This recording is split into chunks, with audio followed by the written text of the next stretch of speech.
pauvres pécheurs, maintenant et à l'heure de notre mort. Amen. Je vous salue Marie, pleine de grâce, le Seigneur est avec vous.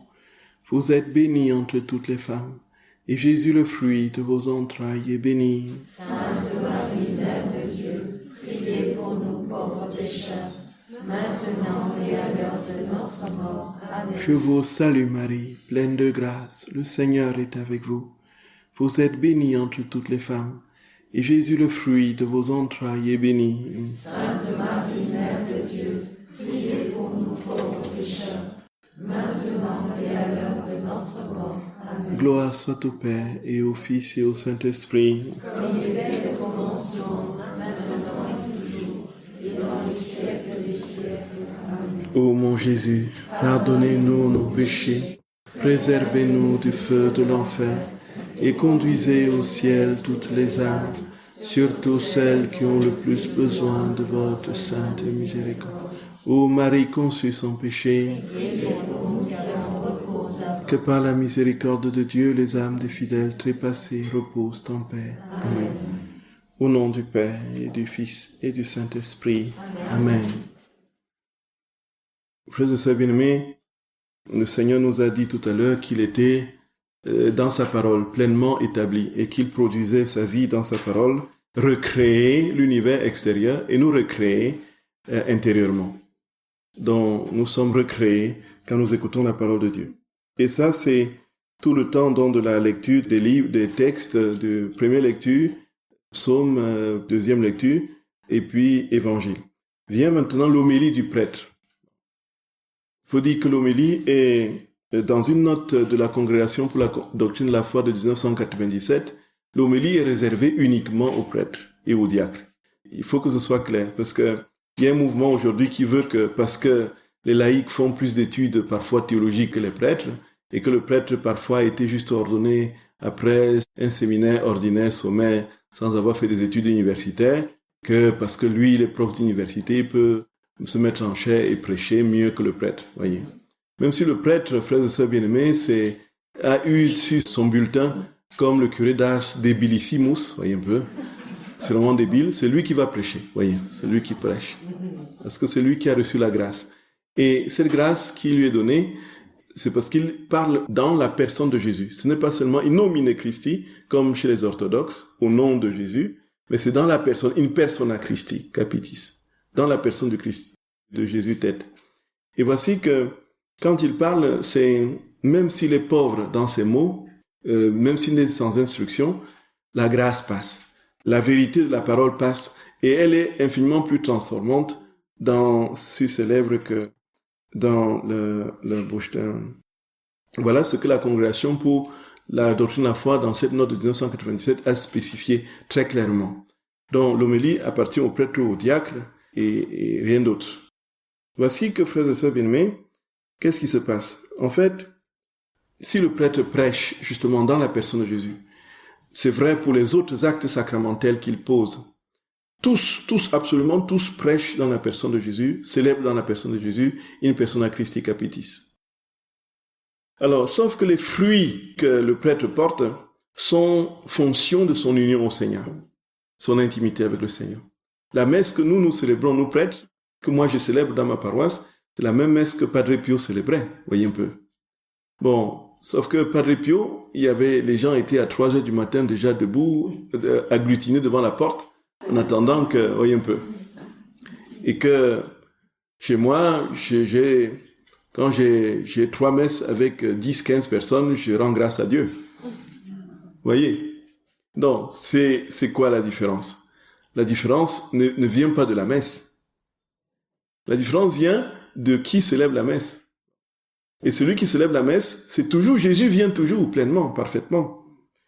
Sauf que, ici, notre intimité avec le Seigneur, sa présence agissante en nous, la réalité de sa parole qui nous transforme et nous vivifie, peut différencier d'un prêtre à l'autre.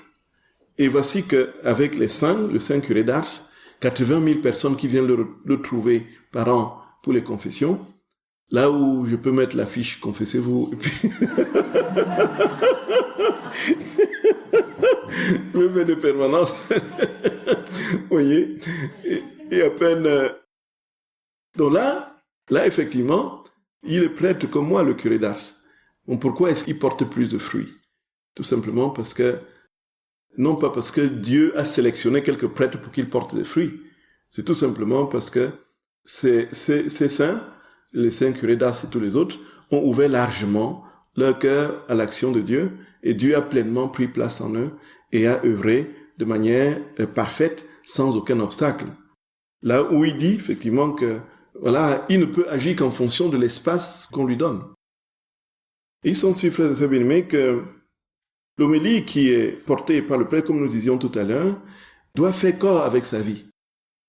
Et c'est généralement sa vie qu'il communique dans l'homélie, dans l'enseignement qu'il fait. C'est-à-dire que si c'est dans la personne de Jésus, que c'est sa vie qui soit traduite dans la prédication. C'est-à-dire qu'une vie d'amour tout donnée au Seigneur, qui va beaucoup plus toucher que les grosses formules que l'on va prendre, ou bien les grands dictionnaires qu'on va copier pour épater la galerie. Vous voyez un peu ça. Et puis, il y a effectivement dans les milieux des ordres sélects, intellectuels, c'est cette émulation entre guillemets, donc de qui aura mieux impressionné par la quantité des tournures de phrases et de mots nouveaux, et les styles, vous voyez un peu, grandiloquents de l'orateur, qui aura le plus impressionné par tout ça.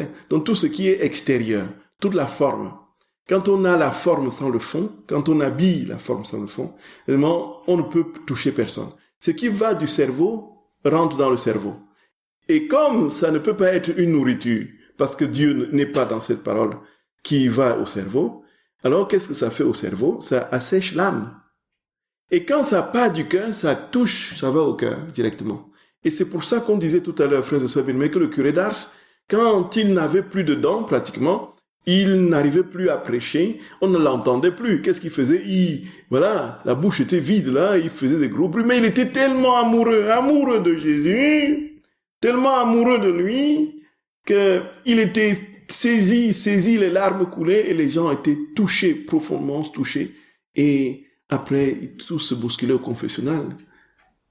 Voilà comment Jésus opère. Frères et sœurs d'amour, et c'est la vérité pour tous les apôtres de notre très saint Seigneur. Voyons bien. Il dit d'ailleurs à Luisa, voyez, je me suis entouré d'aucun savant. Quel est le savant qui était dans le groupe des apôtres? Aucun savant. Il est allé vers les pauvres et les humbles.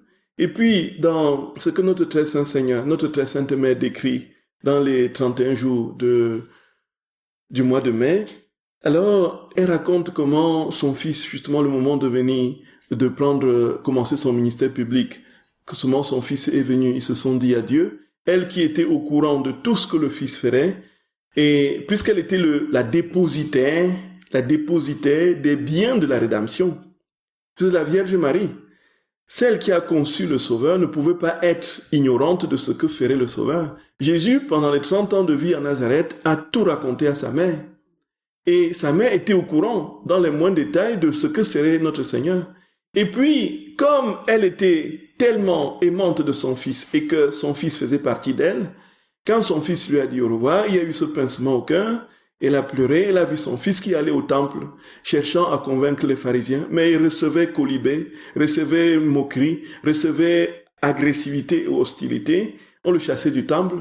On le voyait, comme notre très sainte mère décrit, qui allait se positionner sur un arbre, auprès d'un arbre, il pleurait, il dit, voilà, ma parole, voilà, je suis sorti et il ne m'écoute pas. Et qu'est-ce qu'il faisait? Il allait vers les pauvres, il allait vers les petits, les pauvres, les mendiants, les estropiés, les aveugles. Et eux, ils étaient infiniment plus disposés, ils étaient touchés par la parole.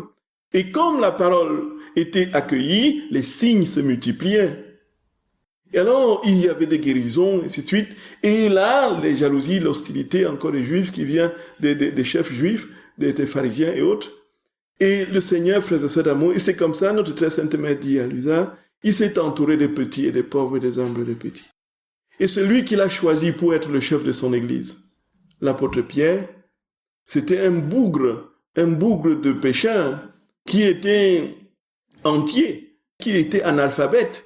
Pierre ne savait ni lire ni écrire. Pierre ne savait ni lire ni écrire, frères et sœurs d'amour. Pierre était ignorant, mais c'est Pourtant, il n'a pas choisi un plus instruit. Apparemment, Judas avait une sacrée intelligence pour ce qui est de l'argent et pour détourner de l'argent, un peu. Et puis, Matthieu était un mathématicien, puisque collecteur d'impôts, il devait tout réfléchir, calculer les chiffres par cœur et tout ça. Il a choisi le plus ignare de la troupe pour le mettre à la tête de son église. Et ici, qu'est-ce que nous voyons? Comment Dieu agit? Dieu, frères et sœurs d'amour, ce qu'il attend de nous, c'est notre cœur. Il ne nous demandera jamais, quand nous voyons le jugement dernier Matthieu chapitre 25, est-ce que tu as donné à manger à celui, tu m'as donné à manger, tu as donné à boire? Est-ce que nous entendrons une seule fois la question qui nous est posée? Quelles études as-tu fait? As-tu fait une licence? Est-ce que tu t'es arrêté à un master ou as-tu fait quand même un doctorat? Et combien de livres as-tu écrit? Rien de tout ça, frères et sœurs d'amour. Rien de tout ça. Rien de tout ça. Quelle influence avais-tu sur ton milieu et dans ta communauté? Quelle brillance avais-tu, voyez? Est-ce que tu prêchais bien? Est-ce que tu prêchais bien? Est-ce que c'était solennel? Non, rien de tout ça, frères et sœurs bien-aimés. Est-ce que tu as aimé? Est-ce que tu as aimé? Point final. Point final. Point final. Point final. Et donc l'homélie n'a de portée que s'il est justement uni à celui qui se communique. Puisque la parole est vie, si c'est la parole qui est en nous et qui jaillit en vie, elle ne peut que porter des fruits. Qu'elle soit visible instantanément ou pas, ça portera immanquablement de fruits, puisque la parole qui sort de lui ne peut retourner sans avoir porté ses fruits. Voyez, frères et sœurs bien-aimés. Et Padre Pio, vers la fin, il avait un problème à la gorge, là. Alors, on n'entendait presque pas ce qu'il disait, puisque sa voix était rauque, rouillée, et ainsi de suite. Mais ce qui passait à travers cette voix, faisait que les foules s'agglutinaient, même sans qu'il ne dise un mot. Et frères et sœurs, seulement pour le voir bouger une main ou bien un mouchoir, et les foules étaient dans une joie céleste. Parce que, en fait, qu'est-ce qui peut toucher l'âme en vérité? C'est tout simplement Dieu. C'est Dieu qui touche l'âme. Et si Dieu nous habite, il va forcément toucher les âmes. C'est Dieu qui touche les âmes, qui les convertit à lui. Ce ne sont pas nos méthodes. Et puis, on nous apprend, n'est-ce pas, comment est-ce qu'il faut faire une homélie. Pour faire une homélie, n'est-ce pas, on calque sur les techniques de communication, marketing. Vous voyez, il faut la captatio benevolentiae. Un peu. Un mot qui attire l'attention de l'auditoire. Franc, voyez. Et puis, voyez, toutes ces techniques-là, le curé d'Ars, Padre Pio, il n'avait pas ça. Et Padre Pio aura confessé 15 millions de personnes en 50 ans de vie. Padre Pio aura confessé 15 millions de personnes en 50 ans de ministère. Et nous sommes là avec nos méthodes de captation benevolentiae. Voyez un peu. Voyez, on attrape la foule, l'attention, on attire l'attention. Et puis on arrive en chair comme ça, on regarde la foule, on dit Dieu est mort. Et puis on dit ah oui, tu es mort. Et puis on développe, on voit que c'est vide. Voyez un peu. À quoi aura servi d'avoir capté la foule avec quelque chose qui attire l'attention s'il n'y a pas de contenu après? Et le contenu, c'est quoi? C'est Dieu lui-même. C'est Dieu. Ça doit être Dieu. Ça doit être Dieu. C'est l'Esprit Saint qui touche. Et c'est ce qui faisait dire à Emiliano Tardif, on sait que les apôtres, à la fin, au jour de la Pentecôte, ils sont sortis, ils étaient remplis de l'Esprit Saint. Et avec un seul sermon, ils ont converti 3000 fidèles. Et dit, nous aujourd'hui, avec 3000 sermons, on ne convertit même pas un fidèle.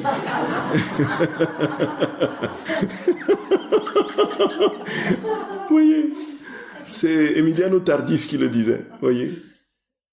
La vérité là, c'est tout simplement, ici dans la divine volonté, frères et sœurs d'amour, si nous savons qu'à la messe, c'est tout l'univers qui est ainsi réuni, c'est-à-dire que cette parole, l'homélie du prêtre, est proclamée à tous les hommes de tous les temps, de tous les âges. Et nous écoutons ces enseignements, cette homélie, unie à tous les hommes de tous les temps qui sont présents dans le mystère unique complet et parfait du calvaire qui s'actualise devant nous. Voyez. Et puis, Jésus nous donne le secret. Il nous donne le secret dans le livre du ciel pour toucher les âmes. Il dit, les prêtres, ils devraient utiliser ce secret et ça marcherait à tous les coups.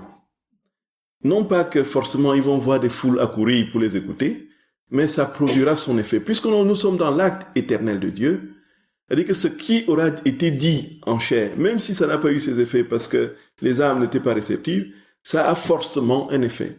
Alors le secret, c'est quoi, frères et sœurs d'amour?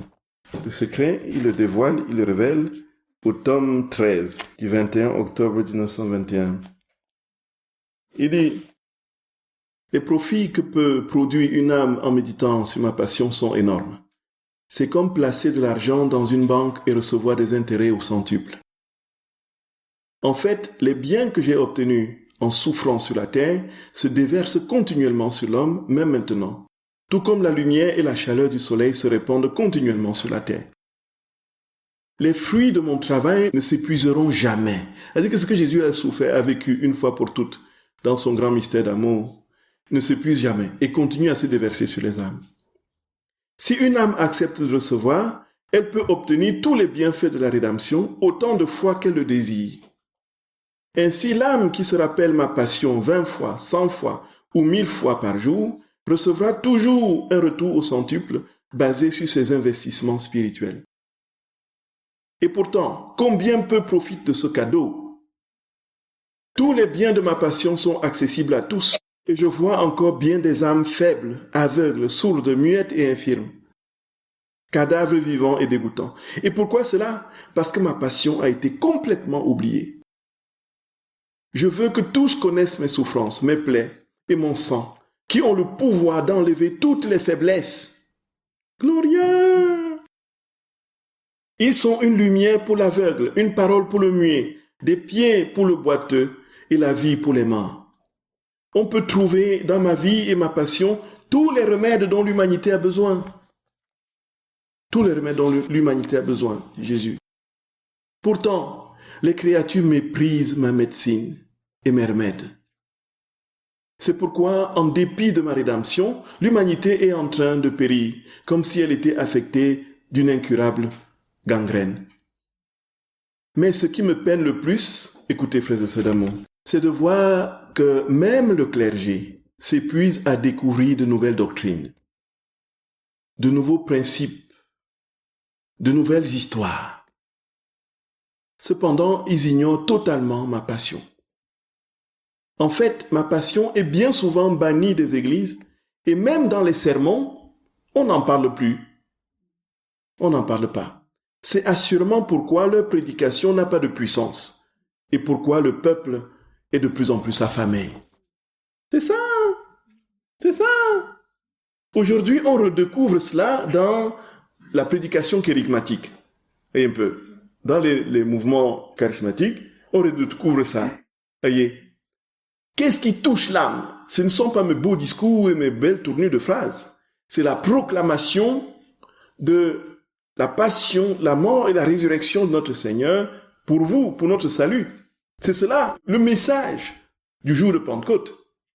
Et c'est cela le message de conversion qu'on ne peut pas autrement, frères et sœurs bien-aimés, toucher les âmes et amener les âmes au Seigneur si on ne leur parle pas de cet unique mystère de l'amour infini qu'il a manifesté en versant son sang sur la croix jusqu'à la dernière goutte. Jésus dit que nos prédications complètes sont faibles et pauvres. Ça manque de puissance parce qu'on ne parle plus. Ce n'est plus charismatique, ce n'est plus transporté par la vie de ce mystère, de son amour, qui est la croix. On l'a complètement ignoré. On l'a complètement ignoré. Frères et sœurs bien-aimés, si le Seigneur se choisit des âmes victimes, exceptionnellement comme Marthe Robin et bien d'autres, Louisa et bien d'autres, le Seigneur veut que nous prenions en considération. Nous ne vivrons pas ce que Marthe Robin a vécu. Nous vivrons parce que Louisa a vécu. Mais le mystère reste le même. Dieu ne peut pas autrement sauver l'humanité que par la croix. Dites-moi autre chose. Par quoi voulez-vous qu'il les sauve? Par les plans d'ajustement structurel et par le plan sur le climat, les COP le COP 22, le 21, ou le COP 21 sur le réchauffement climatique. Ouais, vous pensez que c'est comme ça que le Seigneur va sauver l'humanité? C'est par son sang qu'il nous sauve. C'est par sa croix et sa passion. Et tant que ce n'est pas au cœur du message de la prédication, n'escomptons pas les fruits. Si nous ne voyons rien se produire et si nous avons véritablement proclamé ce message, libre au Seigneur, c'est son œuvre. Celui qui sait quand est-ce que ça portera des fruits. Mais quant à nos prêtres, notre seul, je n'ai voulu rien savoir au milieu de vous, dit Saint Paul, que Jésus et Jésus-Christ crucifié. Ma gloire, dit Saint Paul, je ne la tire plus que dans la croix de notre Seigneur. Car par elle, le monde a été crucifié pour moi et moi pour le monde. Désormais, que plus personne ne me fasse de la peine, car je porte dans ma chair les marques de Jésus, les marques de la passion de Jésus. Et c'est pourquoi la prédication de Saint Paul avec cette puissance qu'on lui connaît. Parce qu'il était intimement uni à la passion de notre Saint Seigneur. C'est simple. C'est simple. Simple en théorie, bien sûr. Si nous ne prêchons pas l'amour de Dieu, la croix n'est pas la souffrance. Frères et sœurs bénis, la croix n'est pas la souffrance. La croix, c'est l'amour infini de Dieu. C'est la manifestation suprême d'un Dieu qui descend, qui condescend, de prendre condition dans la nature humaine fruste avec ses fragilités et ses pauvretés. Un Dieu qui pardonnez-moi le terme, qui se diffracte, c'est la kénose, c'est le sens de la kénose grecque. Un Dieu qui se liquéfie dans l'humain. Un Dieu qui se diffracte, qui se fracasse. Un Dieu qui s'éparpille. C'est-à-dire comme vous lâchez un verre d'eau, vous lâchez un verre qui tombe par terre. Et c'est ça la kénose. C'est-à-dire que le verre se casse. Il se réduit dans les... Voyez, voilà notre Dieu. C'est comme ça qu'il est allé sur la croix. C'est la manifestation extrême, suprême, infinie de son amour. La croix, c'est d'abord l'amour, frères et sœurs d'amour. Ce n'est pas la souffrance. La souffrance est simplement la conséquence d'un amour infini. Et c'est parce qu'il a infiniment aimé qu'il ne peut que souffrir de ce que cet amour n'est pas reçu de manière tout aussi infinie. C'est ça la croix. Et alors, les homélies qui sont dites et qu'on n'a pas l'impression que ça porte des fruits, le Seigneur dit, comme c'est sa parole, ça portera forcément des fruits. Que vous soyez conscient de cela ou non, que vous en voyez ou pas, un jour, tout vous sera révélé de manière pleine et parfaite dans le royaume. Et c'est là, frères et sœurs bénis. Et dans la divine volonté, on l'écoute donc, puisque on essaie de le vivre dans la personne de notre Seigneur et en communion avec tous les hommes de tous les temps. Ensuite, vient, après l'homélie, la profession de foi, le credo. Le credo qui est le résumé de la foi catholique, comme nous savons, frères et sœurs d'amour, et qui est le contenu, le condensé de tout ce que nous pouvons, le symbole des apôtres, le credo de Nicée-Constantinople. Dans le credo de Nicée-Constantinople qui avait été complété, dont la première a été formulée au concile de Nicée de 325. Et puis, il y a eu le problème, donc c'était pour la question, effectivement, de Arius, ce prêtre d'Alexandrie qui disait que Jésus n'était qu'une créature et qu'il ne pouvait pas partager la même nature que Dieu, puisque c'était le premier des créatures, et que si Dieu a créé les choses par lui, c'est que lui, il était premier. Et qu'on ne peut pas concevoir un autre Dieu, n'est-ce pas, quelqu'un qui ait la même nature que le Père, et qui soit lui aussi Dieu, de la même manière, puisque là, on mettrait en cause la monarchie du Père, et donc on fait que le Fils partage la même substance que Dieu, c'est l'égalé au Père, et donc c'était une simple créature. Et donc, le concile de Nicée a statué que il est de même nature, homo ousios to patri, c'est-à-dire que la même nature que le Père, c'est-à-dire que la même substance. Et voici que se posait la question du Saint-Esprit. Après, il y a des gens qui ont dit que le Saint-Esprit n'était ce qu'on appelait le pneumatomaque, dont les gens qui émettaient des hérésies particulières sur le Saint-Esprit, disant que c'était un ange, d'autres disaient que c'était pas des forces particulières, Alors, il a fallu donc le concile de Constantinople 381 pour statuer très clairement sur la nature et la personne du Saint-Esprit. Donc, c'est pourquoi nous avons le credo de Nicée, Constantinople. Il est Dieu, né de Dieu, lumière né de la lumière, vrai Dieu né du vrai Dieu, engendré, non pas créé, de même nature que le Père. Par lui, tout a été fait. Oui, voilà. Je crois en l'Esprit Saint, qui est Seigneur et qui donne la vie. N'est-ce pas? Il procède du Père et du Fils. Et avec le Père et le Fils, il reçoit même adoration et même gloire. Donc, en fait, le concile de Constantinople établit l'équivalence d'égalité de nature et de substance entre les trois personnes divines. Donc, complète le concile de Nicée. Voilà le credo. Voilà ce que nous croyons. Et nous croyons en la résurrection de la chair et en la vie éternelle. Il viendra établir son règne, viendra juger les vivants et les morts. Voici, frères et sœurs, bien-aimés, notre credo. Et dans cette partie de la messe, nous, qu'est-ce que nous faisons? Rappelons-nous que nous écoutons dans la divine volonté. Nous le prions dans la divine volonté. Et qu'est-ce qui se passe? Divine volonté égale, je ne fais plus rien pour moi, je fais tout en Dieu et pour tous les hommes de tous les temps. Et alors, je professe la foi, cette foi au nom de tous les hommes de tous les temps. Je professe cette foi pour ceux qui ne croient pas. Nous nous rappelons la prière de l'ange. Mon Dieu, je crois, j'adore, j'espère, je vous aime. Je vous demande pardon pour ceux qui ne croient pas, qui n'adorent pas, qui n'espèrent pas et qui ne vous aiment pas. Donc en fait, cette foi devrait être celle de toutes les créatures. Mais comme toutes ne proclament pas cette foi, nous les proclamons en leur nom. Et c'est ainsi que nous retournons à Dieu dans la divine volonté, la perfection de l'action de grâce que ces créatures devraient lui donner. S'il avait professé cette foi. S'ils avaient professé, vous voyez. Et alors, en ce moment, que ce soit vraiment le credo, quoi. Nous donnons au Seigneur en ce moment toute la gloire que lui avait été donnée si tout le monde avait entendu parler de lui et avait cru en lui. C'est ça, en fait.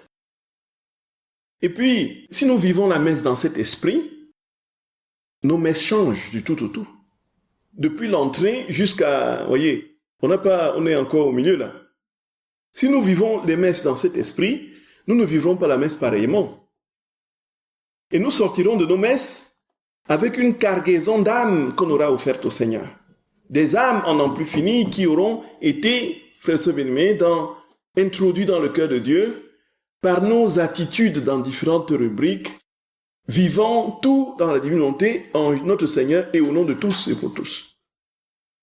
Et il faut que là, maintenant, le credo, que le contenu soit vraiment le credo, l'article de la foi du catéchisme de l'Église catholique. Et que ce ne soit pas des trucs qu'on invente qui n'ont absolument rien à voir avec les éléments de la foi. Comme un chant célèbre, « Je crois en Dieu qui chante et qui fait chanter la vie ». Vous voyez, on prend ça au credo. Et puis on dit, « Crois en Dieu qui chante et qui fait chanter la vie, honneur ». Voilà. Et on met ça à la place du credo. Dites-moi, en quoi est-ce que vous croyez en un Dieu, créateur du ciel et de la terre, n'est-ce pas, à son Fils Jésus-Christ, à l'Esprit Saint, et tout ça. À la résurrection de la chair, à la communion des saints, à la vie éternelle. Où est ça? Où est tout ça? Parce qu'on a voulu, soi-disant, alléger la liturgie, soi-disant lourde, impériale, et puis moyenâgeuse. Et puis il faut maintenant qu'on trouve des trucs à nous, et qui conviennent à notre sensibilité humaine. La liturgie se reçoit, a dit Benoît XVI. Vous voyez?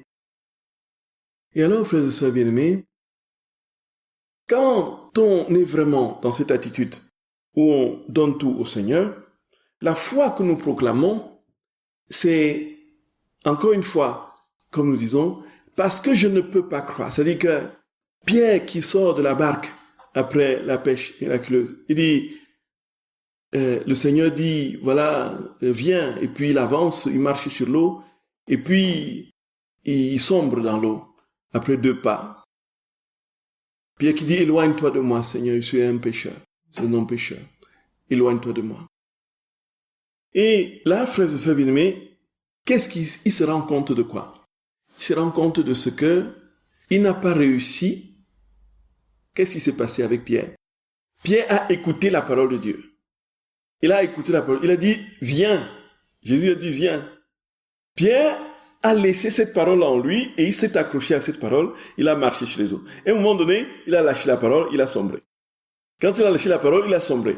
Donc, s'il avait tenu à la parole qui lui a été dite de venir, tout simplement, alors il serait allé jusqu'à Jésus en marchant sur les eaux. Vous êtes d'accord, frère Sabine? Il a marché sur les eaux parce qu'il a cru en cette parole qui lui avait été donnée. Et nous comprenons pourquoi la foi ne peut pas être du chef de l'homme, ne peut pas être de l'initiative de l'homme. Et c'est pourquoi l'Épître aux Hébreux au chapitre 11 dit très clairement que la foi est la ferme assurance des choses qu'on espère et la démonstration de celles qu'on ne voit pas. Alors, comment pouvons-nous, nous, être sûrs d'une chose que nous n'avons jamais vue? Démontrer dans une arithmétique spirituelle les réalités que nous ne quantifions pas, qui échappent à l'appréhension? Comment est-ce que c'est possible? Ce n'est tout simplement pas possible. Vous êtes d'accord, frère Sabine? Vous êtes d'accord? Et nous voyons bien, nous qui sommes ici, nous sommes décidés à aller au ciel et à voir Dieu. N'est-ce pas, frère Sabine? Qui ne veut pas aller au ciel ici? Sinon, nous ne serions pas là. Donc, nous sommes tous décidés à être tout au Seigneur. Et beaucoup d'entre nous ont carrément tout quitté pour suivre Jésus. D'autres encore ont donné leur vie, pratiquement, en mourant pour lui. Et presque les 99% de tous ceux-là n'ont jamais vu Jésus. Il y a peut-être quelques êtres particulièrement doués, ou plutôt à qui la grâce est donnée d'avoir une apparition. Je ne sais pas si vous avez eu des apparitions de Jésus. Bon, moi, je n'en ai pas eu. Mais je suis absolument convaincu qu'il est vivant. Qu'il est vivant. Ça ne peut pas être mon initiative, vous êtes d'accord? Il faut que ce soit lui qui mette en moi la vérité et le désir de le suivre. Et c'est pourquoi la foi est dite vertu théologale. Mais dans la divine volonté, comme nous le comprenons, comme la substance n'est pas dissociée de l'attribut, il n'y a pas Jésus qui jette une vertu hors de lui et qui dit « Tiens, je te donne une capacité qui vient de moi pour que tu aies la possibilité de croire en moi. » Non, il vient tout entier dans la foi. Quoi, il dit que la foi, c'est Dieu. Il vient tout entier dans l'amour. Il vient tout entier dans l'espérance. Il est tout entier dans les vertus théologales. Ce que nous appelons vertu, c'est en fonction de notre compréhension, de nos catégorisations conceptuelles, qui facilitent la compréhension du mystère. Mais la vérité est autre, frères et sœurs d'amour. C'est que Dieu est pleinement dans tout. Et quand nous croyons, c'est que c'est lui vraiment qui vient croire en nous, qui vient accueillir sa présence en nous. La foi étant un don de Dieu et Dieu lui-même qui vient s'accueillir en nous. Dieu vient mettre les conditions nécessaires au cœur de notre vie pour qu'il vienne s'installer. Dieu vient s'installer en lui-même en nous. Et donc, quand nous professons le credo, qu'est-ce que nous faisons dans la divine volonté? Pierre qui dit dans un autre passage, « Seigneur, augmente ma foi. » N'est-ce pas? Ouais. Viens davantage prendre place en moi pour être capable de croire en toi et en tes vérités. Et quand nous professons le credo dans la divine volonté, c'est quoi, frères et sœurs d'amour? C'est dans la personne de notre Seigneur qui accueille, nous sommes en lui, et nous accueillons en lui et avec lui, nous professons ces vérités au nom de toutes les créatures. Et comme c'est lui qui les professe en nous, avec nous, et qui s'adresse à lui-même, alors comme tous les temps, tous les âges sont en lui, toutes les créatures sont embrassées dans ce credo que nous professons. Et nous comprenons la prière de l'ange de Fatima. Je demande pardon pour ceux qui ne croient pas, qui n'adorent pas, qui n'espèrent pas, qui ne nous aiment pas. C'est fou! C'est fou! Le mystère donne du tournis. Le mystère donne du tournis, frères et sœurs d'amour. C'est inouï. Ça n'a pas de nom. Ça n'a pas de nom. Ça n'a pas de nom. Et donc, si nous voulons vraiment que notre foi augmente, aimons davantage Jésus. Aimons davantage Jésus. Il n'y a pas de technique pour que la foi augmente. Puisque la foi, c'est lui-même, plus nous l'aimerons, plus il prendra place en nous et plus notre foi grandira en lui. Et là, dans ce même credo, quand nous professons le credo dans ces conditions, qu'est-ce que nous faisons en même temps? Nous réparons pour tous ceux qui manquent de foi, nous réparons pour les incrédulités, pour les indifférences, nous réparons pour l'athéisme, nous réparons pour les perversions de la foi, l'instrumentalisation de la foi à des fins autres que l'amour. Nous réparons pour tout, frères et sœurs bien-aimés, nous réparons pour tout ce qui ne rentre pas dans le cadre de la foi comme le Seigneur l'attend. Et donc, nous voyons bien que nous assistons à la messe et nous posons des actes qui ont une portée cosmique universelle, qui retentissent sur les hommes de tous les temps et qui, avec Dieu en nous, travaillent à réparer, à sanctifier, à christifier, à pneumatiser, à diviniser les actes de toutes les créatures de tous les temps. Le mystère est grand. Le mystère est grand. Et tout ce qui aujourd'hui entre dans les... Voyez, les combats que nous menons, quand ils sont humains, ils arrivent à montrer très vite leurs limites. Vous êtes d'accord, frère Sabine? Vous êtes d'accord? Bon, on peut manifester sa bonne volonté d'empêcher des lois de passer. Mais la force teigneuse des idéologies fait que les lois finissent par passer. Vous voyez un peu. Nous avons protesté, nous avons pris les autobus, nous sommes rendus à Paris, nous avons marché, nous avons fait des pancartes, nous avons fait des panneaux, nous avons fait des blocus et tout ça. Et la loi passe, non? La loi passe toujours, non? Vous voyez un peu. Et puis, sans juger du caractère efficace ou non efficace de ces actions extérieures que nous menons, comprenons que la guerre est davantage spirituelle. C'est une guerre spirituelle que nous menons. Et que les armes que nous devons adopter, ce sont des armes spirituelles en premier. Vous voyez un peu, frère bien-aimé. Même si en apparence le mal semble prendre le dessus et dominer, il y a incontestablement le moment où le Seigneur viendra et dira, voici, il a dit à Luisa Picarita, frère bien-aimé, qu'il va confondre le monde. Qu'il va confondre le monde par son amour. Voyez? Il dit son amour va confondre le monde. Il dit qu'il va confondre le monde. Il va confondre le monde. Il le dit. Il dit, je confondrai le monde par mon amour. Je confondrai le monde par mon amour. Il a dit. Et nous savons comment le match va se terminer. Et même si à la 89e minute là, la 89e minute, on est encore battu là, voyez un peu. On sait que dans les dernières secondes là, il y aura la remontada, voyez un peu. La remontada.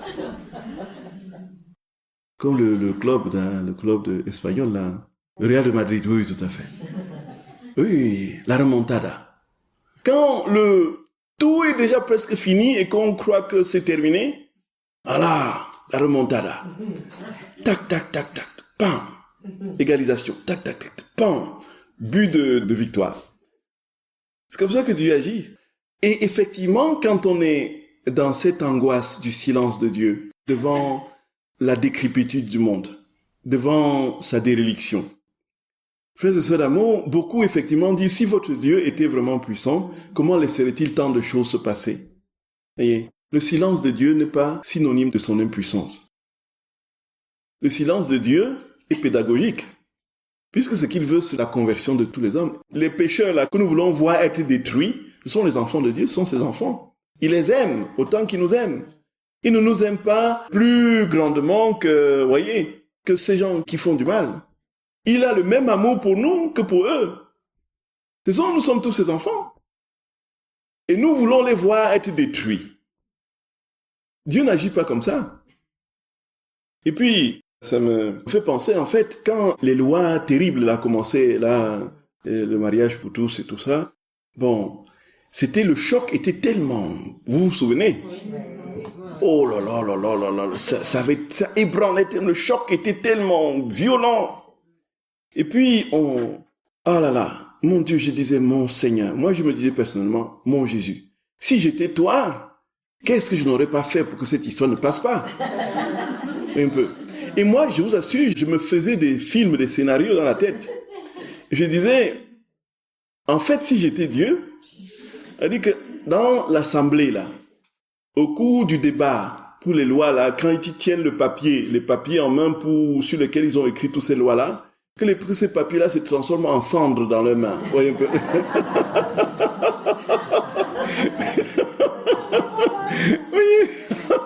Voyez. Et que lorsque le président de l'Assemblée nationale, voyez, va pour lire son texte pour promulguer la loi, qu'il voit que toutes les lettres disparaissent du texte. Voyez un peu.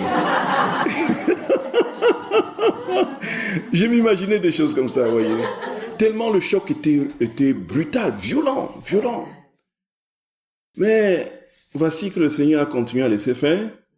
Mais ne pensons pas qu'il a toute l'éternité devant lui. Hein. Il a toute l'éternité. Nous avons quelques années, voyez un peu. Mais lui, il a l'éternité. Pour lui, 50 ans, 60 ans, un siècle, 1000 ans sont comme un jour, tout à fait. 1000 ans en rapport avec l'éternité, c'est insignifiant. C'est même pas un jour. Et donc nous sommes dans les catégories spatio-temporelles et réfléchissons en fonction, voilà, mais lui, il voit tout. Il a l'échiquier devant lui. Il voit où ça commence, il voit où ça termine. Il a ça d'un coup d'emblée dans son acte. Il voit, tout est là. Il sait comment, ce qui va se conjuguer, les choses qui vont se mettre en place pour que on arrive au terme qui est déjà là. Mais il voit le terme, il est paisible. Il est presque... voilà. Et puis, nous qui ne voyons rien de cela, qui sommes dans l'instantané, avec toutes ces perturbations psycho-émotionnelles, alors on s'excite, pourquoi tu n'agis pas? Mais lui, il dit, calme-toi, petit, calme-toi, petit. Et il souffre, bien sûr, il souffre. Mais s'il n'agit pas, ce n'est pas qu'il n'est pas actif dans l'histoire. Mais alors, qu'est-ce qui est en train de se passer? Il prépare en souterrain la remontada. Voyez, qu'est-ce qu'il fait, frères et sœurs demain? Il suscite des âmes qui, dans le secret des monastères, des communautés religieuses, des lieux où nous prions et posons nos actes dans la divine volonté, des âmes qui réparent, étant donné que tout est spirituel, qui répare, qui transfigure avec lui. Et ainsi, quand le règne adviendra, le règne de l'amour dans les cœurs, ce qui a cette sourde et imperceptible remontée des âmes dans l'amour qui n'a pas été perçue par les gros sabots de l'adversaire. C'est pourquoi, frères et sœurs bien-aimés, notre vie est cachée avec le Christ en Dieu. Notre vie est cachée avec le Christ en Dieu. Et c'est en lui, dans le secret de son cœur, que nous sommes infiniment plus efficaces que dans les bruits extérieurs. Voyez. Je vous salue Marie, pleine de grâce. Le Seigneur est avec vous. Vous êtes bénie entre toutes les femmes, et Jésus, le fruit de vos entrailles, est béni. Sainte Marie, Mère de Dieu, priez pour nous pauvres pécheurs, maintenant et à l'heure de notre mort. Au nom du Père et du Fils et du Saint-Esprit. Amen.